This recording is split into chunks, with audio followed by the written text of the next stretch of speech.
Assalamualaikum warahmatullahi wabarakatuh. Bismillahirrahmanirrahim. Alhamdulillahi rabbil alamin.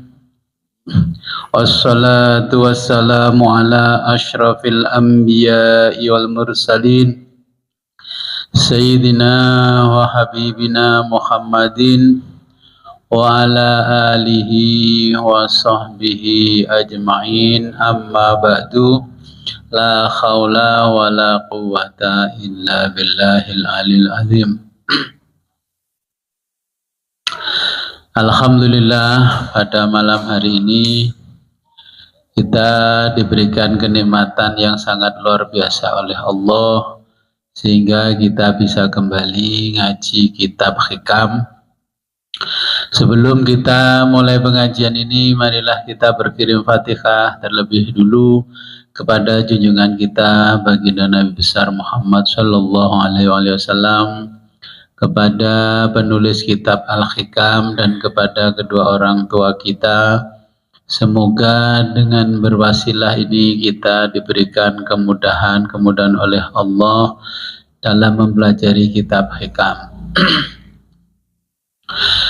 Liridha illahi ta'ala wa bi'idhnillahi ta'ala wa li syafa'ati rasulillah Muhammadin sallallahu alaihi wasallam.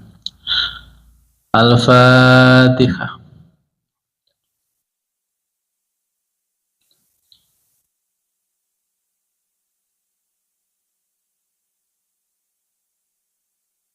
Thumma ila hadratin Nabil Mustafa Rasulullah Muhammadin sallallahu alaihi wasallam wa ala alihi wa azwajihi wa auladihi wa dzurriyyatihi wa ahli baitihi wa jami' ashabihi al-kiram. Syaulillahi lahumul Fatihah. A'udzu billahi minasyaitonir rajim. Bismillahirrahmanirrahim. Iyyaka na'budu wa iyyaka nasta'in. Azumma ila khabratil al-imam Abi Fadil Muhammad Ahmad bin Muhammad bin Abdul Karim bin Athaillah Sakandari rahimahullah ta'ala wa nafa'ana rahimahullah wa nafa'ana wa li masyayikhihi wa li walidayhi wa li masyayikhihi. Syaulillahi lamul Fatihah. A'udzu billahi minal Bismillahirrahmanirrahim. Iyyaka na'budu wa summa ila hadratina abaina wa ummahatina wa ajdatina wa jaddatina wa usulina wa furu'ina wa alal khadirina fi majlisina hadza. Al-Fatihah. A'udzu billahi minasyaitonir rajim. Bismillahirrahmanirrahim. Waladhdallin, amin. Sampai pundi sawi kang ngaji. Anta khurun. Nggih.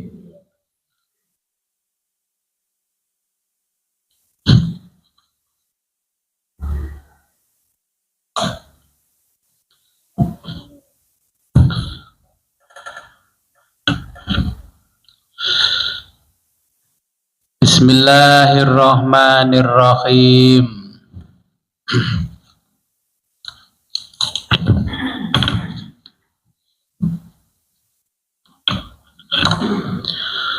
Qala al-muallifu rahimahullahu ta'ala wa nafa'ana bihi wa bi ulumihi fid dharaini, amin ya rabbal alamin. Anta, kamu,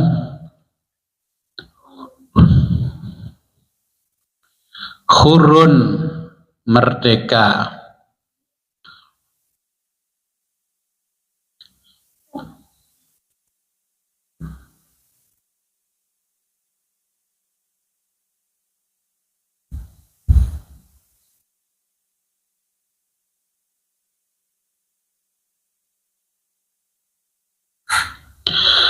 mimma, dari apa,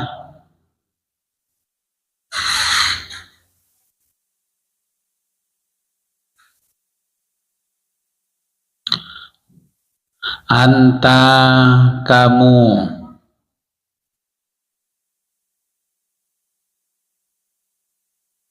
anhu darinya,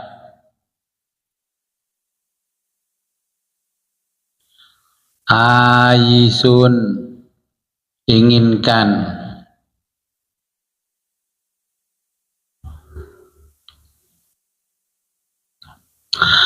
aiman yaitu orang,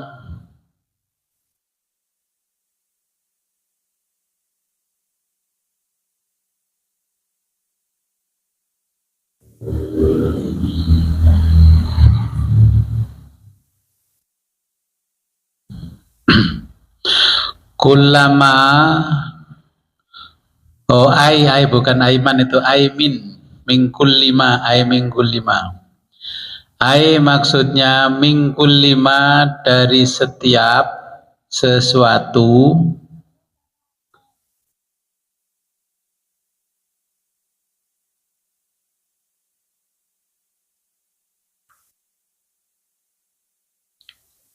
anta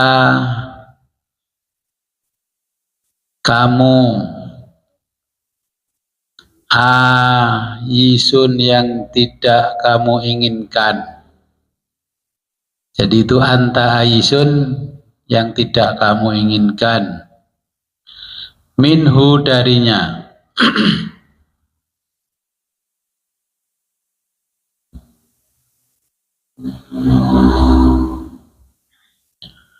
Wa abdun dan hamba,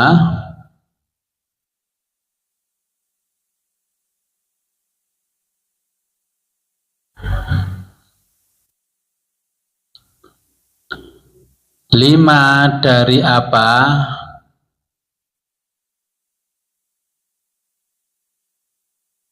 anta lahu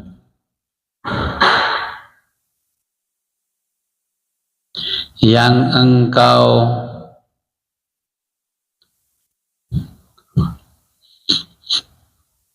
tomiun tamak,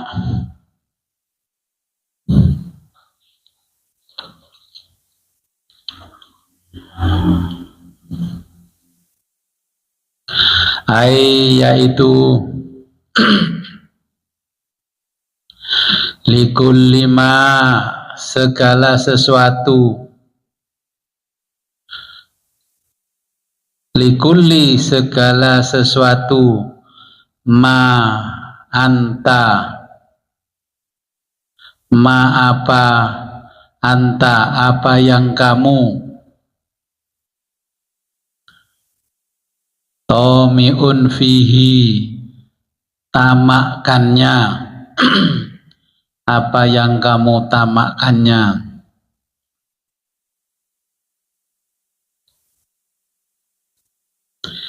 Fa'an lafat an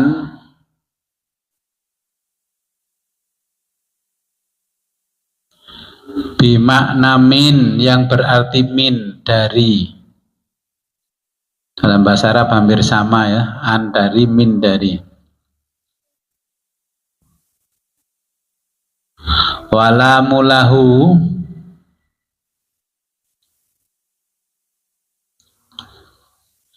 dan lam, walamulahu dan lamnya bimakna fi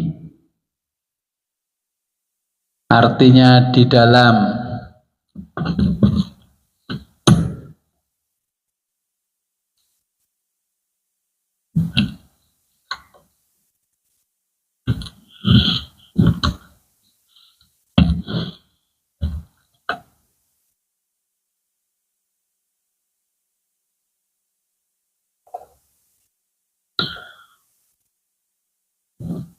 Wahadza dalilun, ini adalah dalil.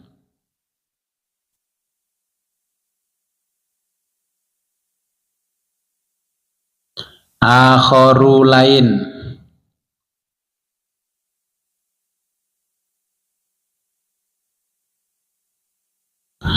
liqobkhit tomai, liqobkhi menunjukkan betapa buruknya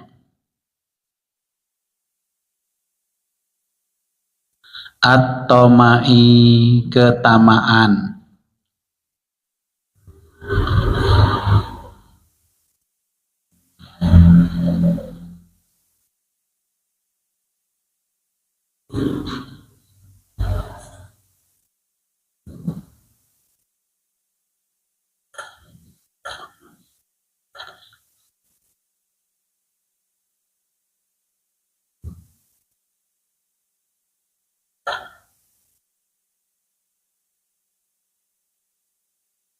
Wa madhi dan terpujinya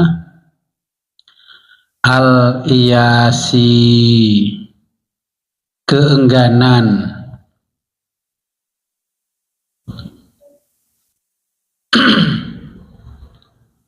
minal kholqi pada makhluk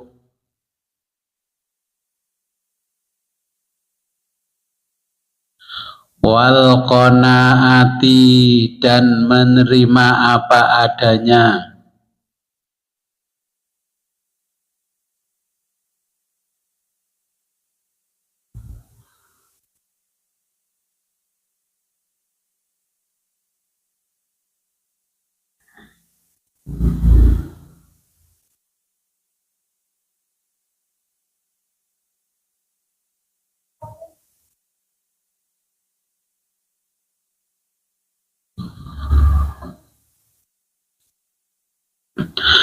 birrizki dengan rizki al-maqsumi yang sudah dibagi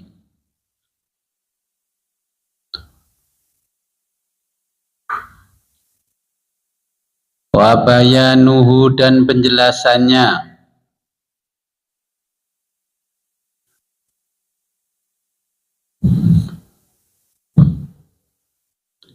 annat toma'a bahwa ketamakan fisyai'i pada sesuatu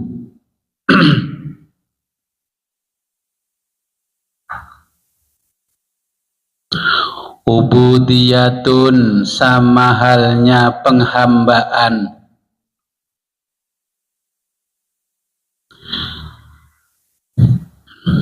lahu terhadap sesuatu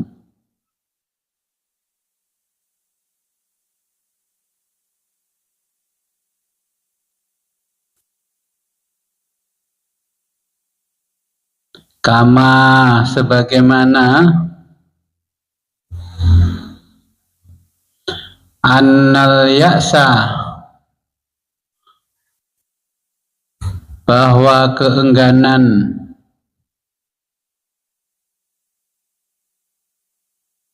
minasyai'i terhadap sesuatu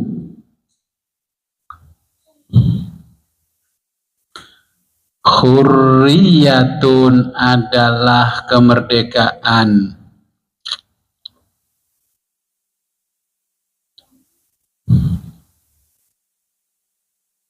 minhu terhadap sesuatu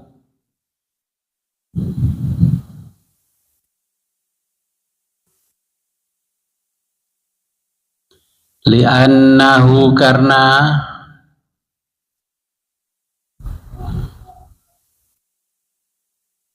ya dulu membuktikan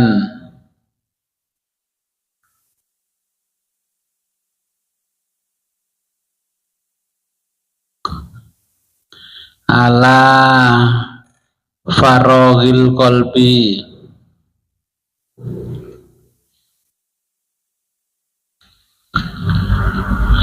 ala faroghi terhadap ketidaktertarikan atau ala faroghil qalbi ketidaktertarikan al qalbi hati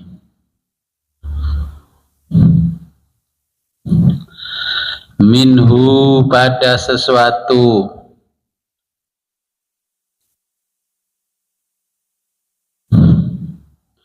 wa ghinahu dan ketidakbutuhan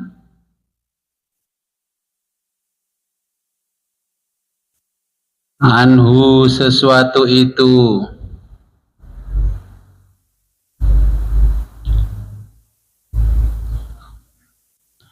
fatomhu ketamakan itu, abdun adalah budak,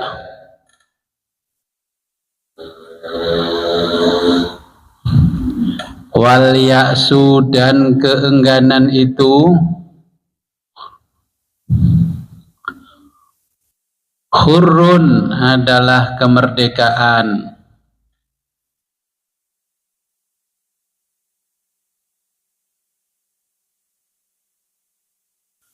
Walidzalika oleh karena itu,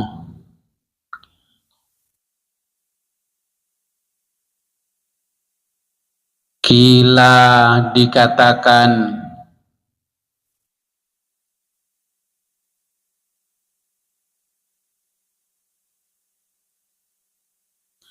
al-abdu seorang budak, hurun akan merdeka, ma qana'a selama puas,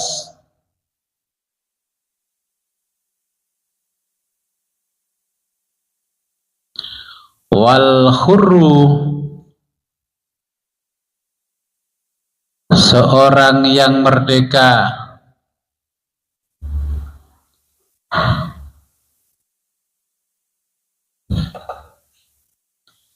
abdun akan menjadi budak, ma toma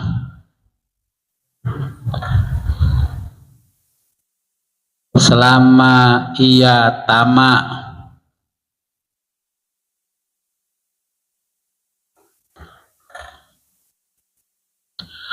wal qanaatu sikap qanaah,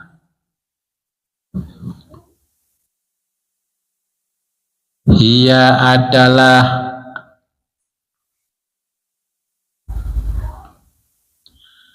as-sukunu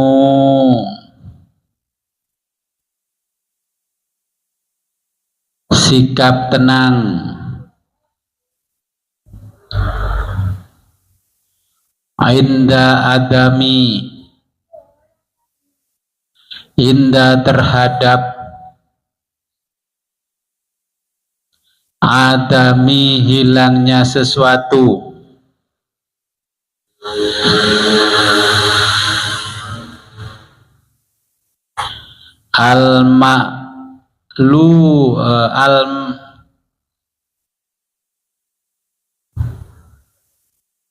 al-ma'lufati yang biasanya ada,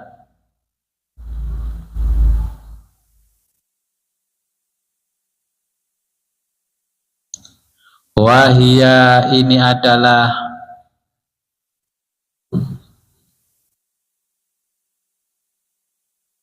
awaluz zuhdi awal dari zuhud.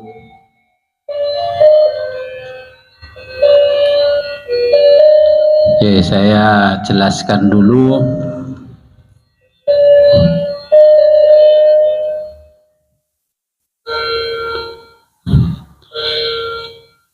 Pada hikmah ke-62 saya akan dari menjelaskan orang yang merdeka dan orang yang tidak merdeka. Orang yang merdeka itu ya tidak terbebani apa-apa. Yang tidak merdeka adalah orang yang menjadi budaknya apa-apa. Contohnya begini, sholat saja kalau kita merasa terbebani berarti belum merdeka. Apalagi punya utang terbebani ya, belum merdeka. Punya anak terbebani SPP ya berarti belum merdeka. Kita itu kan sudah paham tuh makna hasbunallah wa ni'mal wakil. Arti teksnya secara gramatikal ya, menurut arti bahasa, hasbunallah, cukuplah bagi kami Allah, wa ni'mal wakil, sebaik-baik yang dipasrahi. Oke. Sehingga kita percuma mengucapkan hasbunallah wa ni'mal wakil, hasbunallah wa ni'mal wakil, tapi kita sendiri yang menghujat hasbunallah wa ni'mal wakil. Contohnya begini, kalau kita mau beli sesuatu secara kredit, ya bilang saja, ya Allah, saya mau beli motor kredit, ya, yang kredit engkau, yang bayar engkau, yang nikmati aku. Kayak gitu aja kan berat ya hati kalau nggak dilatih. Boten Gus, sing kredit kula ya. Kula sing nyicil. Loh, kalau kita memasrahkan kepada Allah, ya kita syariatnya datang ke dealer, kita kredit motor, kita pasrahkan, ya Allah, ampun ngantos kula gelo, jangan sampai saya ini ya merana di saat tanggal cicilannya datang. Ya waktunya cicil ya sambat, ya Allah, waktunya nyicil motor. Ya sambat itu ya seminggu sebelumnya. Paling enggak kalau orang tasawuf ya bacalah segot sholawat, assalatu wassalamu alaika ya sayyidi ya Rasulullah, khud biyadi qalat khillati adrikni, ya, sholawat salam kepadamu wahai Rasulullah, khud biyadi, peluklah erat tanganku, khud biyadi qalat khillati, lihatlah diriku merana, ya kan gitu artinya. Qalat khillati adrikni, jemputlah aku atau samperilah aku. Nah itu. Nah, tapi ya cilaka dikasih apa namanya segot sholawat malah dikasih kapal-kapalan karo anak. Akhirnya saya merasa tidak sukses mengajarkan tasawuf. Ya Allah Gusti ngapunten nggih, pola tingkai jamaah kula. Jika segot sholawat yang sangat mulia, tiba ke uncal-uncalan pesawat anake. Ya Allah Gusti. Segot sholawat itu kan komitmen kita menyampaikan kepada Allah dan Nabi bahwa kita itu bersolawat itu tulus menyampaikan salam kepada Nabi. Walaupun ujung-ujungnya puji-pujiannya kan ada udang di balik tahu, ya. Ya nggak apa-apa, namanya manusia biasa.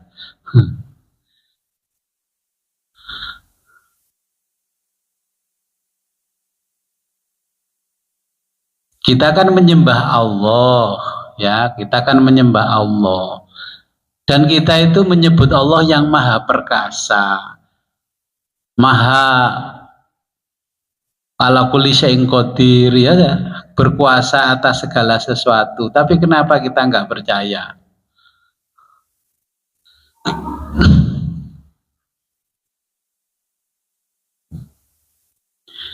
Jadi kita percuma setiap hari sholat 5 waktu, terus mengunggulkan bahwa kita menyembah Tuhan yang maha perkasa. Sementara itu kita berpaling darinya. Kira-kira lebih murtad daripada orang murtad ya? Ya kelihatannya aja menyembah-nyembah Allah 5 kali sehari. Contohnya kalau kita bicara mulut kita itu dicuci berapa kali sehari minimal? 5 kali kan? Tapi masih kotor apa sudah bersih? Oh, kalau di pasar kan yang ngomongannya wang kayak tawon gung. Artinya mulut kita itu walaupun dicuci 5 kali sehari tetap kotor. Jadi kotoran makanan, minuman disikat pakai sikat gigi, ya. Kotoran mulut kita dibersihkan pakai istighfar, tobat, astagfirullahaladzim, Gusti pancen nggih. Ya Allah, karena kerjaan saya di pasar, wah di pasar saya mendengarkan segala sesuatu, ampunilah aku. Telingaku ini seharusnya aku pakai mendengarkan alunan ayat-ayat suci, tapi karena mendengarkan orang ngomong ghibah macam-macam, ya. Jadi kita harus merdeka. Semua itu kita kan pasrahkan pada Allah. Jadi kalau seorang sufi, orang yang belajar tasawuf ini, kita melakukan apa-apa kepada Allah dulu minta izin. Ya Allah, saya pingin ini. Kalau engkau ridhoi, walaupun caranya nyicil, berarti akan di ACC. Kalau nggak di ACC ya nggak usah ngoyo. Ya, itu cirinya. Dan ketika mau mengajukan sesuatu, ya Allah, ini saya ingin motor dengan cara kredit. Jadi ini yang kredit engkau, yang bayar engkau ya Allah, yang nikmati aku bersama anak istriku. Kan ajarannya seorang sufi kan begitu, ya. Jadi biar kita merdeka, waktunya nyicil ya nyicil. Begitu punya anak sekolah ya sama ya Allah, karena ilmu adalah milikmu. Aku mengantarkan anak pergi ke pesantren A, ya ini atas perintahmu, karena menuntut ilmu itu wajib. Ya, dan setiap ilmu ini jerbasuki mawa beyo, bayar ya, nanti waktunya bayar, yang bayari adalah engkau. Saking nggak percaya nih Gusti Allah, anak yo nggak percaya, kok ya kuat ah ya bayar sekolah no aku lah. Lagi ya akhirnya kan kuat toh. Pokoknya harus pede. Oh, orang belajar tasawuf bertahun-tahun kok nggak pede. Duit gak duit, kita merdeka. Nanti kan istilahnya orang Jawa, pokoknya obah mesti iso mamah. Ya nyandung nyempar oleh duit.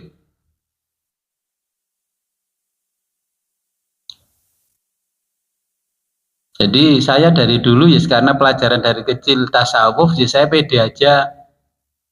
Nikah nggak duit di pede. Ya tapi habis itu kerja keras sambil berdoa.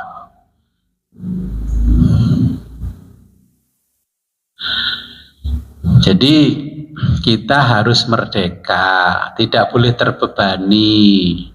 Sholat itu kita harus merdeka, jangan merasa punya kewajiban, ya. Karena kita sudah sepantasnya melakukan sholat menyembah Allah, karena nikmat-nikmat yang diberikan oleh Allah sudah lebih banyak daripada syukur kita kepada Allah. Kita diberi sehat, bisa ngaji hikam begini kan luar biasa. Coba kalau stroke, apa nyampe sini? Ya nggak nyampe. Jangankan stroke, hujan aja kan nggak nyampe. Ya. Nah, kita harus mensyukuri nikmat. Jangan sampai diuji baru bersyukur. Sudah ditambah nikmat, tambah nikmat terus kita mensyukuri nikmat. Alhamdulillah, alhamdulillah, alhamdulillah. Wa syukurillah wa nikmatillah wa la haula wa la quwata illa billah. Mensyukuri nikmat. Ya, jadi harus merdeka. Seperti saya, ya wis pokoknya merdeka. Waktunya ngaji-ngaji, kerja-kerja. Terus orang penasaran, bosmu kayak kerjanya apa no omah nyantai. Jadi kira gak kerja gue. Saya itu bekerja. Ya saya memang tidak bekerja, yang bekerja itu anak buah saya. Saya di sini setiap pagi di situ tuh di depan laptop. Di depan laptop. Terus saya kemarin sampai Surabaya apa ya, jenengan tahu kan? Nggak tahu toh. Pulang malam ya nggak tahu. Saya belani numpak bis kalau malam. Mau nyetir sendiri kok kesel. Ya saya tetap bekerja sebagaimana Nabi mengajarkan bekerja. Terus waktunya mau maulid Nabi, ya Allah, saking bahagianya saya ini atas kelahiran Nabi, berilah saya kemampuan untuk memperingati maulid Nabi. Yeah. Ini kan kira-kira maulid gimana? Oleh selamatan dewe ku mantue rawame geden-geden, maulidan gak tau geden-geden. Ulang tahunnya anak putune geden-geden, wes disewano McD, ngundang karaoke. Ketika Nabi kita ya lahir ya kita ulang tahun nih, semeriah mungkin lebih meriah daripada ulang tahun kita. Ini kan jangan penasaran ya, penasaran Gus Fit kok ndek duit ya kayak ulang tahun nih. Apa cukup 10 juta deh ini. Nah, saya terus ngajar tasawuf ini dari kemarin saya mikir gini, wong-wong gak paham ya. Maksud saya begini nih, kalau orang tasawuf, saya mengadakan maulid Nabi itu sudah semuanya saya biayai. Saya tidak berharap dari makhluk ya, seperti ini kan ajarannya Syatoilah juga. Saya nggak berharap dari makhluk. Kalau jenengan ingin ikut merayakan, nggih, kalau bawa jajan, mbok yo aja teko iku pas acara, terus apa sing bungkusi nglebokno itu sudah siap semua di sana.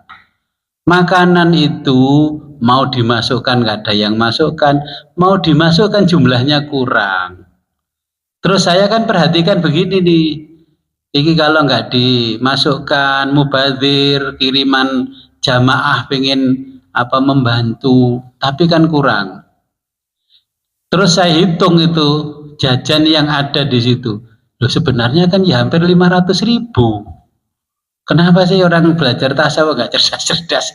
Maksudnya timbang daripada jajan yang harga 500.000 Bapak Ibu bawa jajan, kan undangan itu sampai 300 orang, kan nggak cukup. Mendingan ini mohon Gus, saya transfer Gus 500.000 terserah Gus lah, gitu kan. Itu kan lebih kena daripada begitu. Akhirnya kan saya bisa belikan buah, belikan macam-macam. Ini ada jajan donat, di sini mau 100 donat, undangan 300. Terus gimana ini? Datangnya sudah, ini mau acara. Ya, jadi saya nggak nolak kalau jenengan ingin ikut merayakan Maulid Nabi, tapi harus cerdas. Terus datang aja wis Gus nih Gus. Gak usah akeh-akeh 50.000 lebih keterima daripada donat 100, saya hitung 500.000 donatnya enak. Terus yang bawah itu ditolah-tolah kok donat tuh nggak ditaruh di depan. So apa yang naruh? Kita nggak punya tim besar, EO nggak punya. Jadi maksud saya biar merdeka. Jenengan kalau bantu saya kan harus merdeka. Terserah Gus yang nasarufkan uang ini. Kan padahal kalau dinilai uang itu kan berapa ratus ribu. Terus datang lagi bawa roti, rotinya cuma 50. Siapa yang mau nganter? Padahal sudah sering sekali saya ulang-ulang begini kan. Terus gue duit 1 saya harus beres ya. Nah, ini kalau orang sufi begitu. Tapi saya pahamnya begini. Saya jadi panitia Agustusan ya bertahun-tahun. Jadi pamong ya bertahun-tahun. Memang ada orang itu kalau ditarik iuran 100.000 itu berat sekali. Tapi kalau dimintain uang, dimintain makanan, minuman senilai 2 juta itu gak eman. Kayaknya orang-orang tertentu itu memang kalau berupa uang eman, kalau berupa makanan luar biasa. Padahal nilai manfaatnya nggak ada. Masa mau saya bagi-bagikan? Ya akhirnya karena saya punya anak mondok, digosak dus nang pondok. Keruyuk arah-arah kan nggak ada 5 menit habis toh. Kayak Nabi Sulaiman suruh bawa gudang makanan satu gedung, satu gudang dibawa ke pinggir pantai, nggak ada 5 menit habis. Ya itulah, nanti kalau sudah nggak punya anak mondok. Ya, jadi kalau orang tasawuf mikirnya begitu.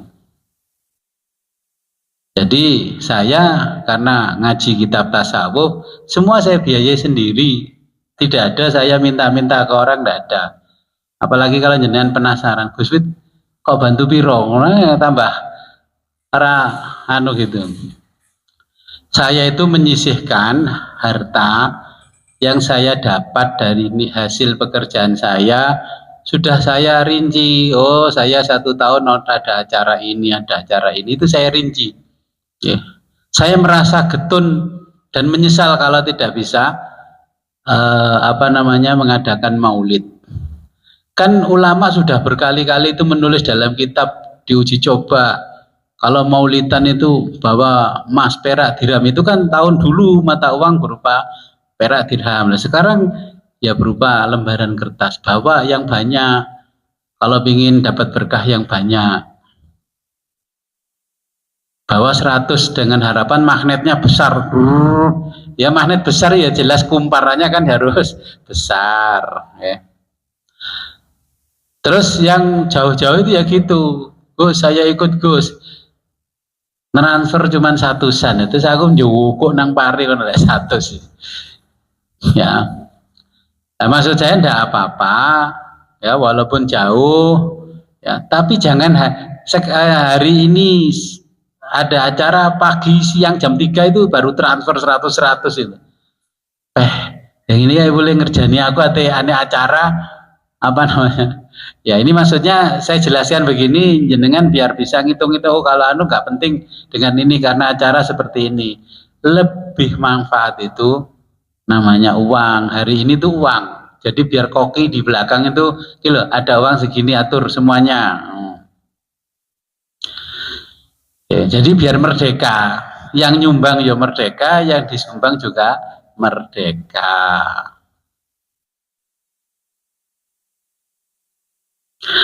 Jadi biar orang tidak tomak ketika seperti ini ya, yang dimaksud oleh Syekh Athaillah bahwa kita itu harus merdeka dari segala sesuatu, tidak boleh menjadi budak. Kerja ya kerja, ada waktunya istirahat, ada waktunya ibadah. Kan 24 jam dibagi 3. Ya, 8 jam kerja, 8 jam ibadah, 8 jam itu istirahat.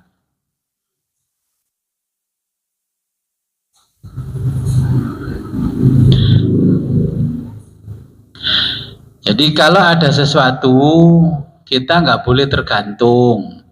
Contoh terkecil gini, waktunya kita punya anak kuliah, anak sekolah, waduh waktunya beres PP. Kalau jenengan paling SPP masih ratusan ribu lah. Kalau saya kan udah jutaan. Nih. Uang sakunya setiap bulan sudah jutaan anak kuliah. Kemudian ya kita paham hasbunallah wa ni'mal wakil. Ya diajarkan oleh ulama-ulama tasawuf, ingin mempercepat dapat bantuan Allah, bacalah sholawat nariyah yang sudah populer aja lah. Ya sudah mendekati 1 bulan waktunya beres PP anak kuliah, digentur terus. Allah itu ya sudah tahu caranya Allah bagaimana nggak tahu. Ya alhamdulillah yang saya lakukan waktunya saya punya kewajiban Allah mendatangkan alat atau sarana bagaimana saya bisa menjalankan kewajiban saya, bayar ini, bayar itu. Itu. Kalau mengandalkan rizkinya syariat, akal saja ya nggak cukup, ya nggak cukup. Ini pelajaran seorang sufi. Nah, kalau kita membiasakan diri menyerahkan segala sesuatunya kepada Allah, semuanya akan dimudahkan oleh Allah. Apalagi kalau sudah belajar tasawuf, mau ibadah awalannya apa? Ilahi anta maksudi waridul malubi. Kata Allah, Allah kamu itu kalau butuh aku aja ngomong gitu. Ya. Jadi biar hati kita tidak keras, ya, makanya segala sesuatu belajar menyerahkan perkara kita kepada Allah.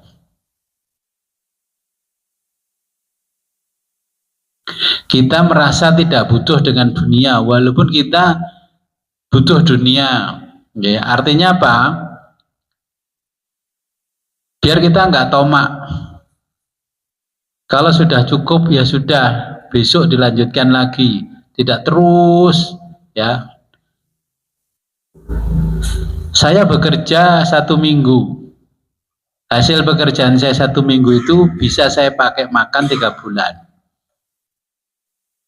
Loh, kalau saya Gus kerja 3 bulan bisa dipakai makan 1 minggu.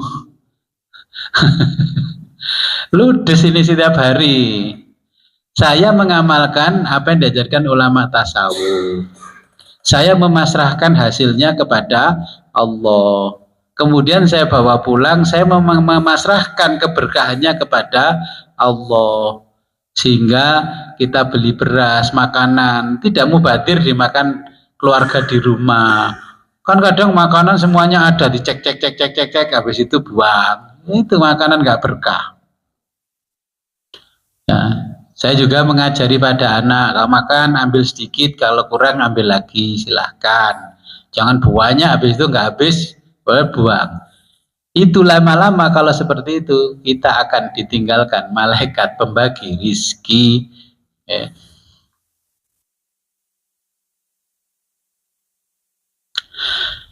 Jadi ada dawuh al-abdu khurun mamana makona. Jadi seorang Buddha ini akan merasa merdeka kalau dia ini kona'ah narimo ing pandum, menerima apa adanya dari Allah. Wal khurru, orang yang katanya merdeka, abdun akan menjadi budak matoma. Nah, selama dia masih memiliki toma. Jadi wal qanaatu, yang dimaksud qanaah itu orang itu tenang. Kita belajar tenang walaupun dihimpit perkara, tenang, latihan. Ya, tidak adanya kita wis gupuh begini begitu. Kalau jenengan sudah bisa mulai tenang, sakinah mawaddah warahmah, itu kan slogannya orang nikah ya, mawaddah warahmah. As-sukunu, tenang, hati kita tenang menghadapi perkara, itu tanda-tanda awal Bapak Ibu sudah bisa masuki level zuhud. Tenang.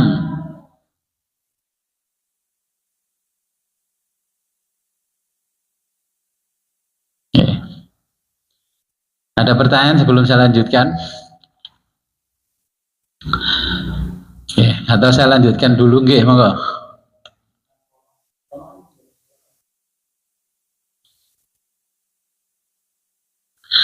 Toma boleh nggak dalam ibadah? Ya kelihatannya ibadah, tapi ternyata toma. Kira-kira boleh nggak toma itu? Tomaknya kepada Allah. Saya dulu dipanggil oleh guru saya. Karena saya itu terlalu tomak kepada Allah. Dipanggil sama saya wiritan pol-polan, tapi tujuan saya adalah transfer penghasilan. Ya, supaya saya punya ini, punya itu. Makanya karena guru saya itu berada di Kertasmaya, nah, saya dikasih wejangan wali Kertasmaya. Ya, memberikan wejangan kepada saya, ya. Beliau mengatakan, kamu nanti di masamu itu akan banyak orang seperti kuntul. Tahu kuntul toh? Holubis kuntul baris, ya. Pengetahuan mereka ya seperti kuntul, ya, punya pengikut banyak seperti kuntul, santrinya banyak seperti kuntul. Nah, pengetahuan mereka dangkal karena mereka baca hanya kitab remeh temeh. Sing diwaca ket biyen ya iku kowe remeh temeh. Mereka mengandalkan jubah putih, baju putih, sarung putih dan topi putih. Tak bedanya dengan burung kuntul, luarnya putih, dalamnya merah kuntul itu. Tak ada gunanya kamu menghafal kitab suci dan baca kitab kuning setiap hari. Ini ketika saya tomak kepada Allah dinasihati guru saya ini. Setiap hari kamu sibuk sholat dan zikir, ujung-ujungnya memaksa sang Gusti menuruti keinginanmu karena kamu tak tamak. Agar keturunanmu mulia, Kamu punya santri jamaah yang banyak, rizkimu lancar, karirmu cemerlang, dan kamu diberi kesehatan yang luar biasa. Pokoknya orang ngetokno biaya blas.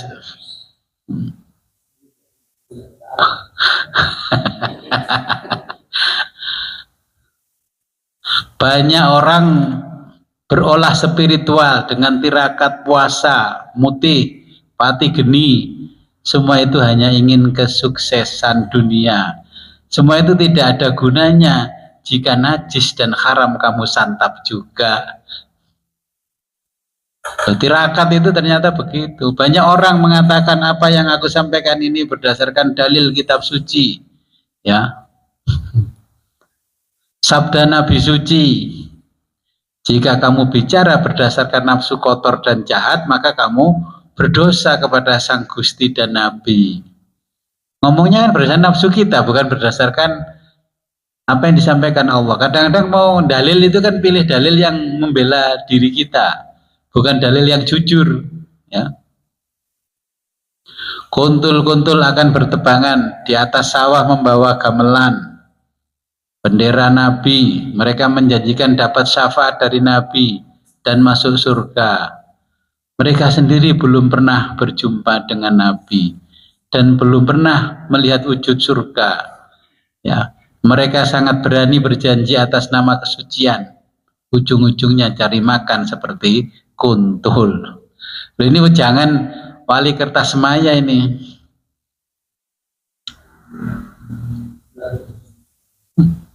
Karena saya tomak, saya wiritan bawander pengen punya mobil. Ya, tapi karena di kitab kan dijelaskan kalau hajatmu ini pengen ini dibaca, diamalkan sambil tirakat. Akhirnya saya dikaji sampai dibilangin sama guru itu, kamu itu tomak, padahal Allah sudah merencanakan apapun yang sesuai dengan apa yang kamu butuhkan. Ya. Saya dulu punya penter, itu pengen bawa keluarga itu ke sana. Ternyata saya ditelepon, nggak usah ke sini kalau ya. Saya harusnya ke sana itu naik kereta, turun di satu tempat. Nah, nge-grab nggak bawa kendaraan sendiri. Ya akhirnya pergi sendiri aja daripada nanti dimarahin. Nah, kata beliau, bacalah kitab sejati yang dapat menerangi pikiran dan hatimu, dapat menunjukkan kebenaran, bahwa kebenaran itu hanya satu, bukan dua. Kamu adalah ulama, pasti paham dengan semua yang aku katakan. Kitab yang nggak remeh-temeh itu ya kitab tasawuf, ya. Ya kitab fikih ya mesti tukaran aja. Wudhu tukaran, sholat tukaran, baca Fatihah tukaran, rebutan, berantem. Ya, itu akibat saya tomak kepada Allah. Sudah dikasih keluarga sehat, anak pinter, masih ingin ini lagi. Sudah dikasih rumah di beberapa tempat, masih pingin lagi atas nama investasi, ya. Karena terpengaruh sama motivator. Kita nanti begini-begini, ini mumpung harga rumah murah. Rumah itu setiap tahun naik, tanah setiap tahun naik. Kalau uang setiap tahun turun harganya. Kalau mobil setiap tahun turun. Walaupun harganya mahal, nanti 2-3 bulan kita jual turun. Dipikir-pikir memang betul apa yang disampaikan motivator. Tapi kita itu terlalu tomak kepada Allah. Allah itu kita reng-reng pakai hitung-hitungan marketing. Ini harus begini, harus begini. Nah, akhirnya saya ditegur oleh guru saya supaya tidak tomak kepada Allah. Dengan baca sholawat karena cinta Nabi apa tomak jaluk syafaat? Jaluk syafaat itu tamak kalau kitabnya orang tasawuf. Oke, kalau nggak ada pertanyaan saya lanjutkan ke berikutnya. Malam yukbil, man orang, lam yukbil tidak mendekatkan diri alallahi kepada Allah. Orang yang tidak mendekatkan diri alallahi kepada Allah.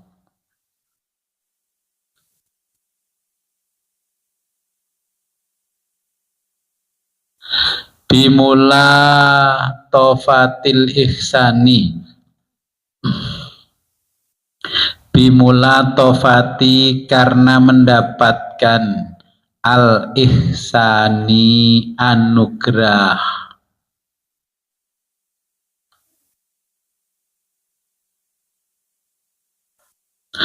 yaitu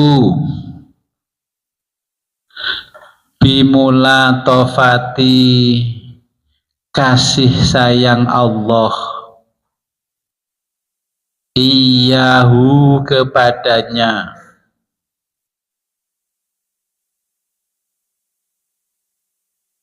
bi anwa'il ihsani, bi anwa'i berbagai macam al ihsani anugerah.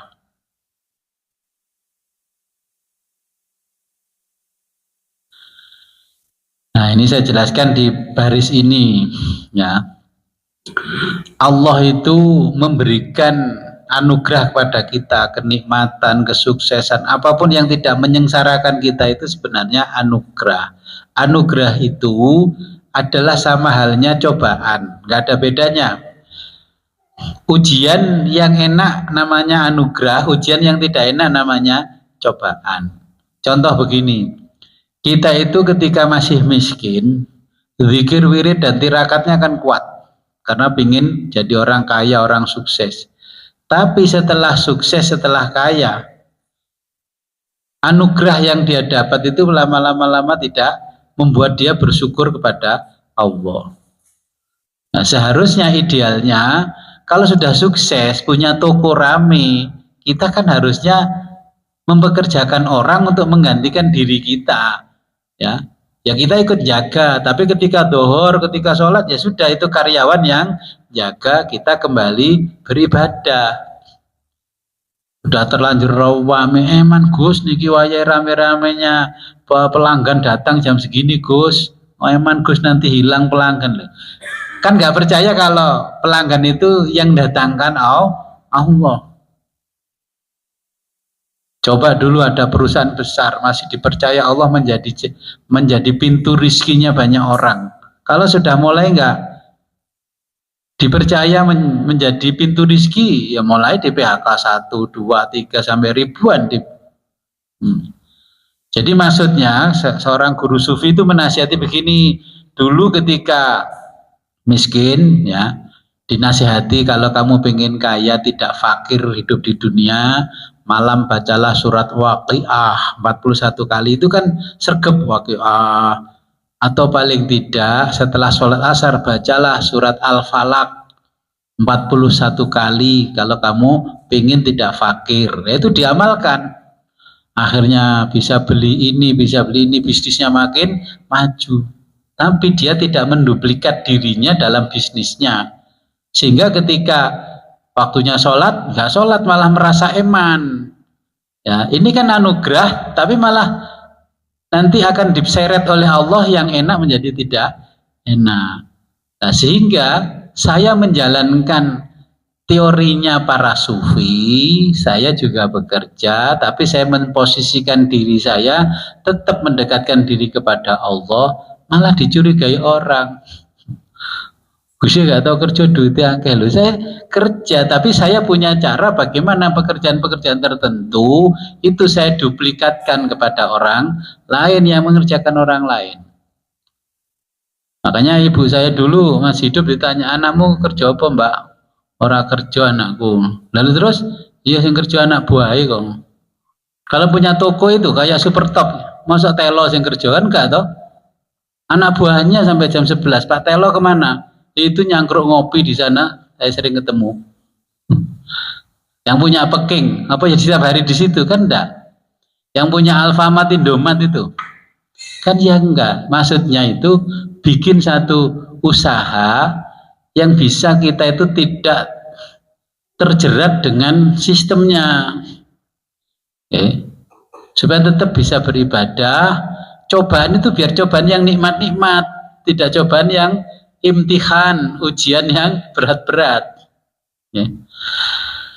Jadi anugerah itu sudah diberikan oleh Allah kepada kita bermacam-macam, termasuk hidung tidak mampet ini ya anugerah, BAB lancar ya anugerah. Coba kalau nggak lancar, nyuntiknya di HVA berapa? Ya.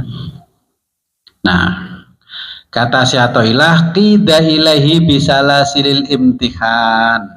Kita ya akan dijerat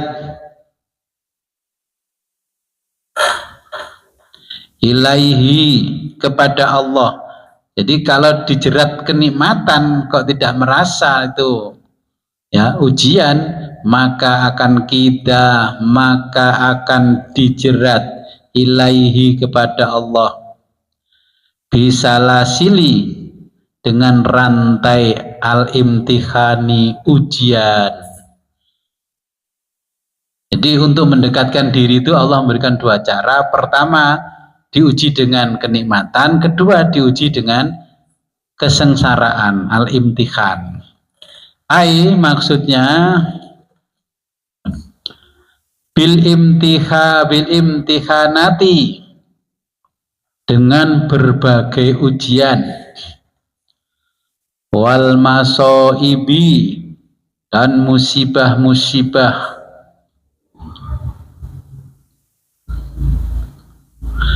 bisalasili dengan rantai, asyabihati yang diserupakan, bisalasili dengan rantai, yakni ya annal muqtadiyah, bahwa perkara yang diturunkan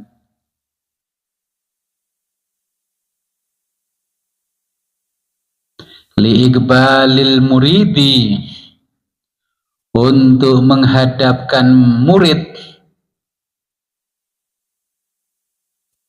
wa ghairihi, dan lainnya,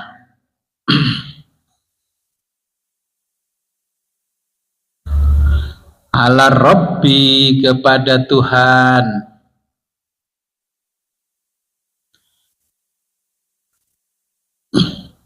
bi anwa itoati, dengan berbagai ketaatan,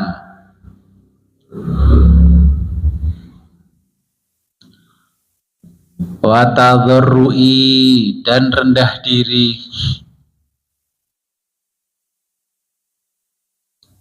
ilaihi, kepada Allah,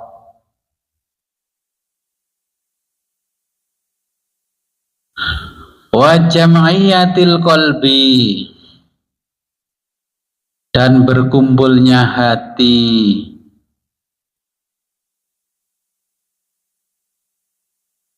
alaihi, kepada Allah,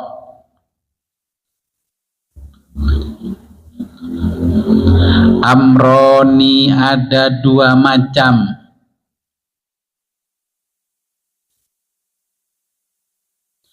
al awwalu, pertama,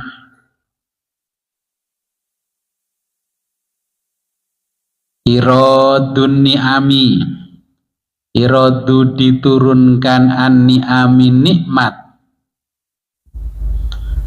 alaihi, kepadanya,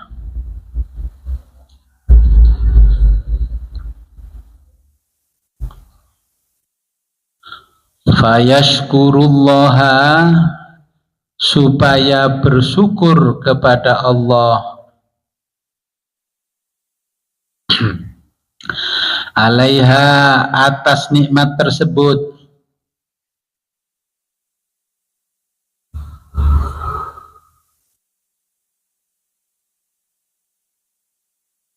wa yukbilu, dan mendekatkan diri, ala khidmatihi, atas kemurahan Allah,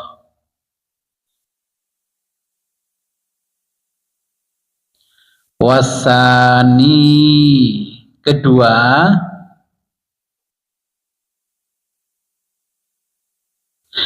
inzalul masoibi, inzalu diturunkannya, al masoibi musibah-musibah, fi badanihi di dalam tubuhnya, au malihi atau hartanya,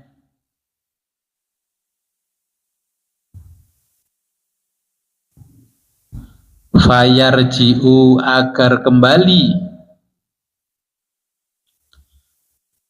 ilar Robbi kepada Tuhannya,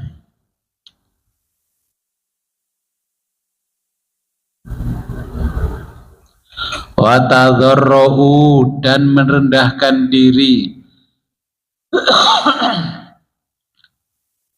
ilaihi kepada Allah,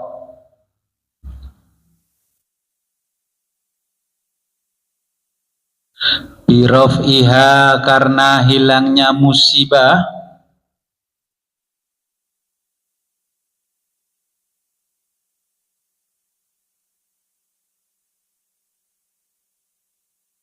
warubbama terkadang,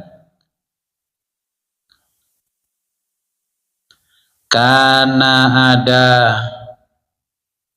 zalika musibah,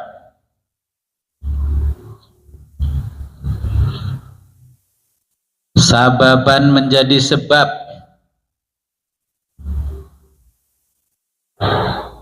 fitarki ditinggalkannya, fitarkil istigholi ditinggalkannya, al istigholi kesibukan, bidunya dunia,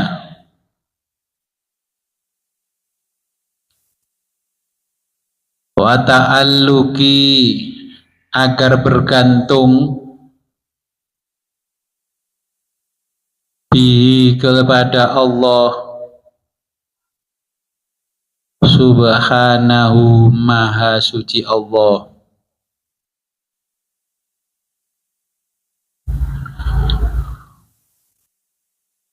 wa muradur Rabbi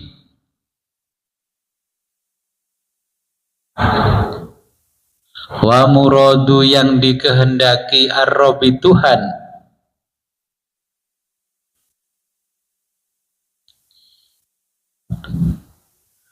minal abdi dari hamba, seorang hamba,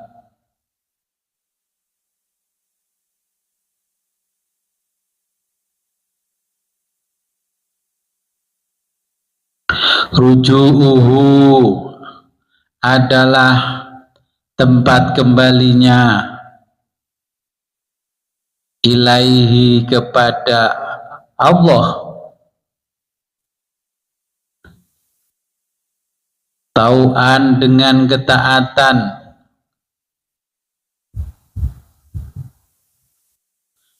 atau karhan terpaksa.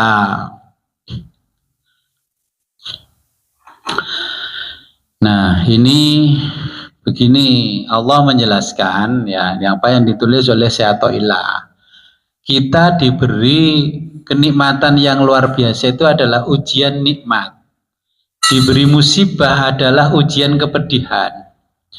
Orang kalau diberi ujian nikmat, dia tidak tahu diri, maka lama-lama akan diseret oleh Allah dengan rantai musibah.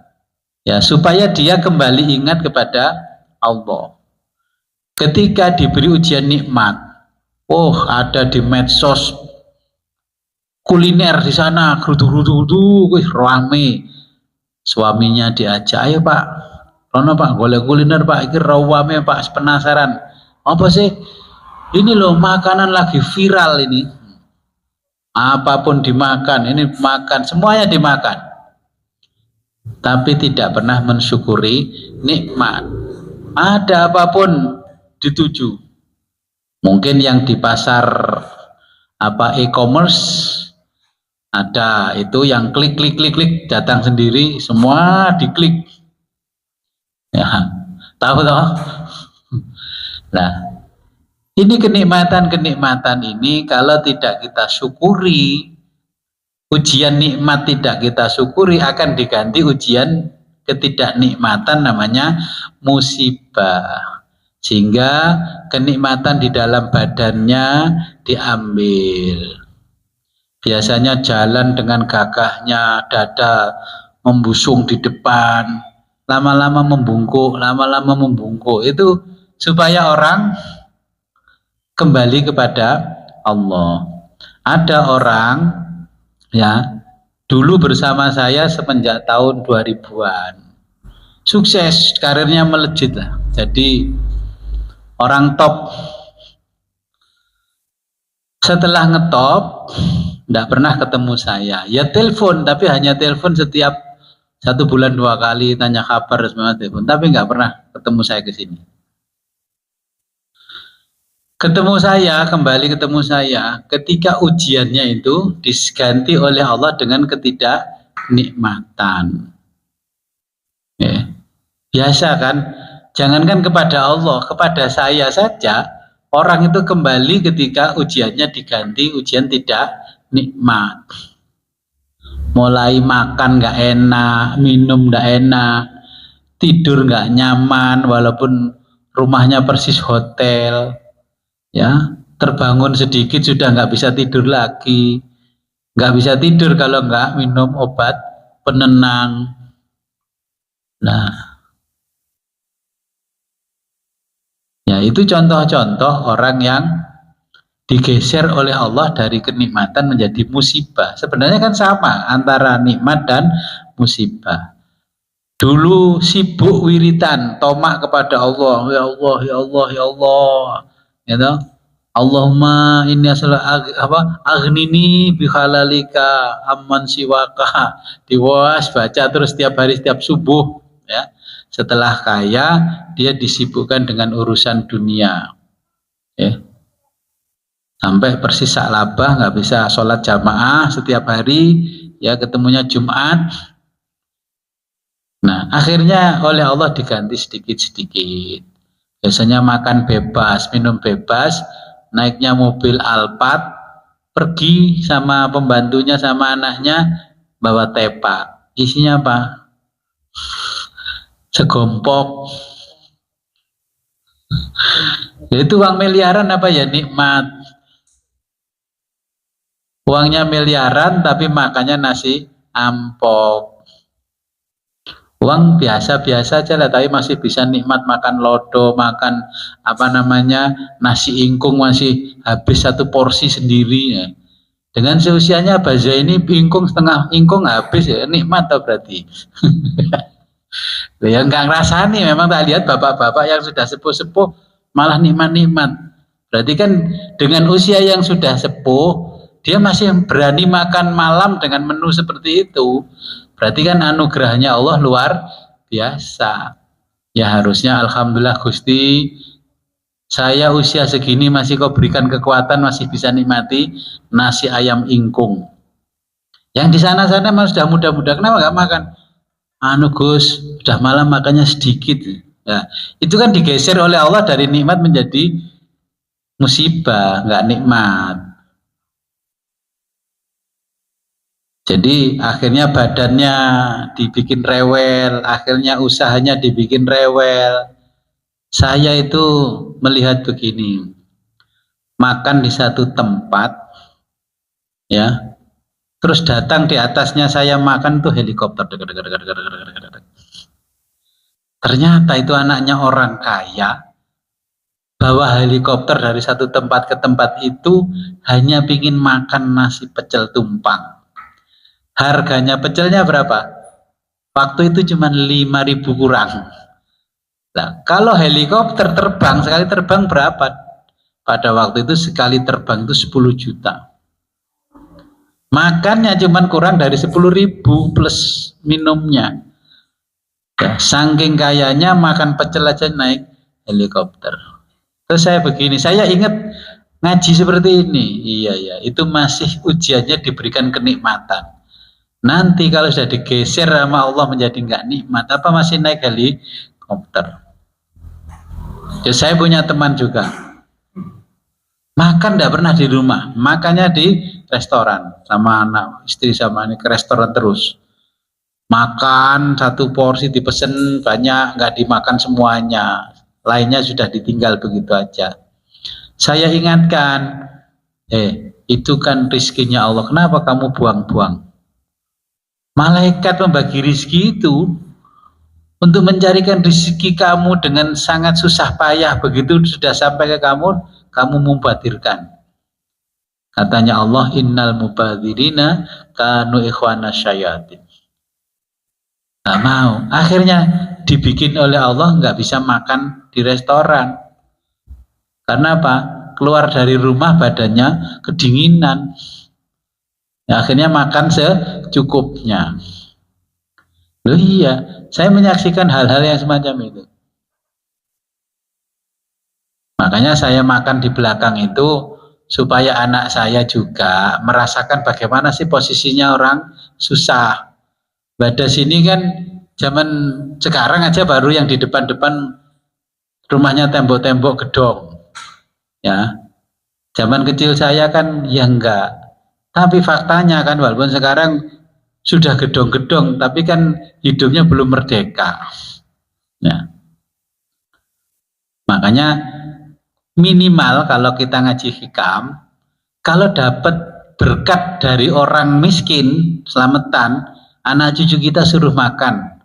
Biar hatinya, biar darahnya itu merasakan bagaimana menjadi orang miskin. Tapi rasanya dia sudah jadi orang miskin walaupun dia tidak miskin.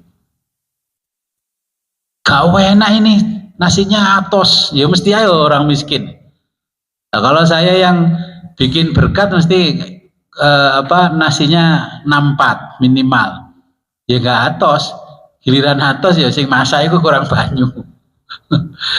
Nah, kita juga harus membiasakan itu supaya anak kita di dalam hatinya tidak terlalu tamak, tidak terlalu takabur, biar merasakan bagaimana yang dihasilkan oleh orang tidak mampu atau orang miskin harus dia nikmati. Saya biasa kalau bawa berkat undangan orang-orang yang di bawah saya suruh makan sampai habis. Itu biar berkumpulnya hati, kata Syatoilah. Bukan hatinya orang kaya-kaya giliran sama orang miskin jijik. Ya. Kalau ada orang minta-minta pengemis lah di depan rumah terus gudikan sekujur tubuh, itu jijik enggak? Kata Allah, kamu saya datangkan begitu aja hidungmu sudah kamu tutupi. Nah, kita dengan terburu-buru memberikan sedekah agar dia cepat pergi, itu enggak dinilai oleh Allah sedekahnya. Kalau orangnya seperti itu ya ditambahilah. Ya. Ya, kira-kira ada pertanyaan?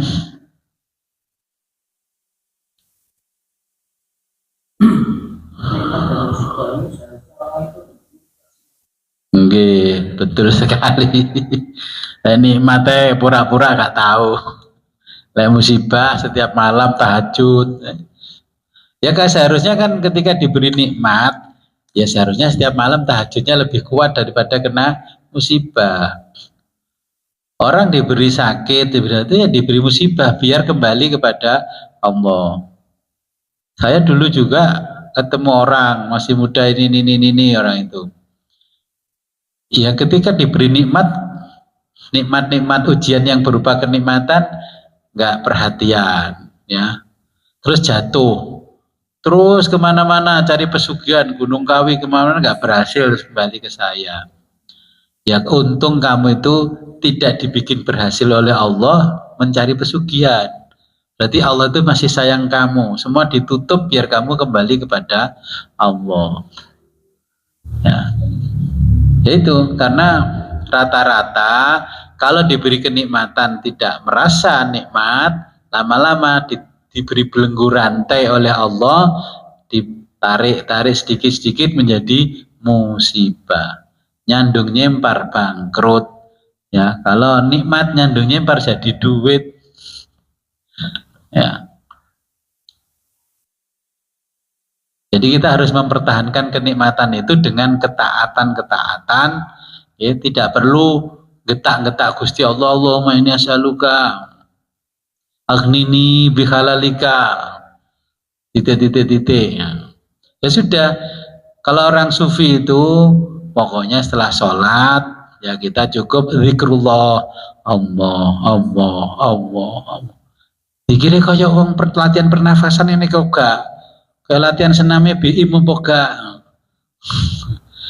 Wong dikandani zikrullah itu dalam arti bahasa mengingat Allah. Ya di pasar sambil apa namanya ngogrek desel nyelip bumbu ya Allah, Allah, Allah. Berapa kali itu masukkan bumbu Allah, Allah, Allah. Jadi zikrullah itu ya seperti itu.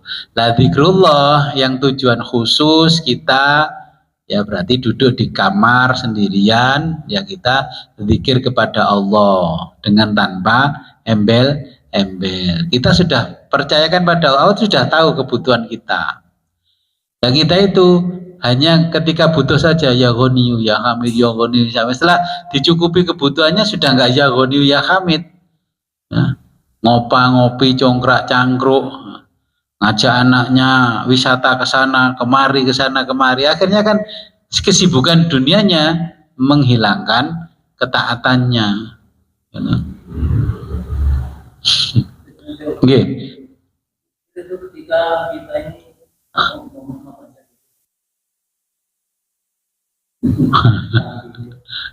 ketika kita ini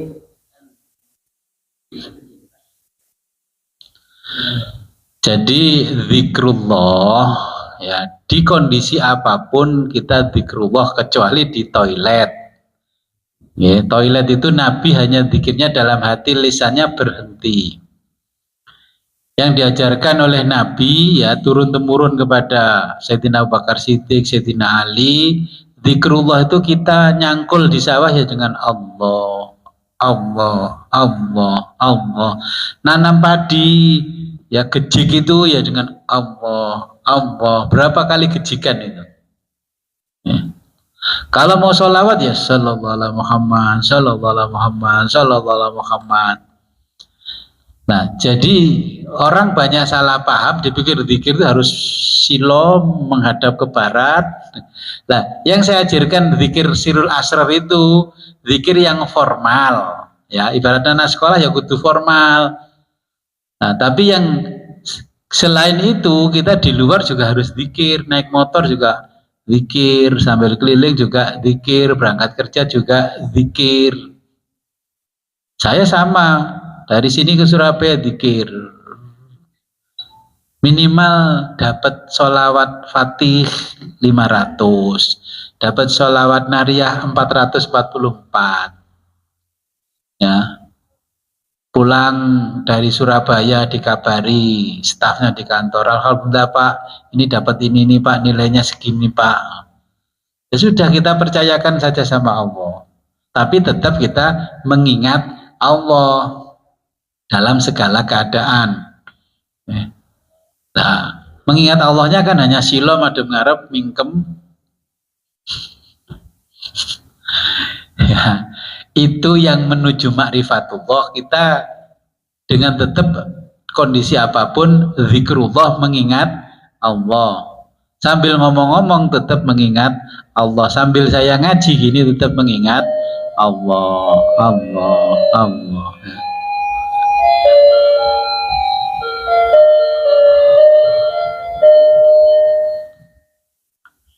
Jadi memang butuh latihan. Nah, saya ini seperti ngaji Sirul Asrar itu pingin latihan, kok kayaknya belum siap yang dilatih. Paling enggak ya 1 bulan sekali, atau pendak pasar atau pendak petang puluh siji dino. Nah, itu tetap memang butuh latihan. Kalau saya jelaskan nggak dilatih nggak bisa. Ada sudah beberapa orang yang sini, Gus saya minta dilatih Gus. Ya alhamdulillah terus terbukalah pintu ma'rifat, ini mulai terbuka. Tapi ya saya wejang bahwa kamu harus kumbi.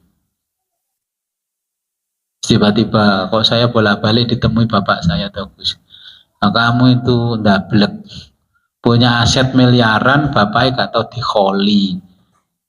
Giliran ngekholi nang badas, boleh Gus di arani biaya kholi teko awakmu, saya gitu kan. Ya. Jadi ya seperti itu, latihan.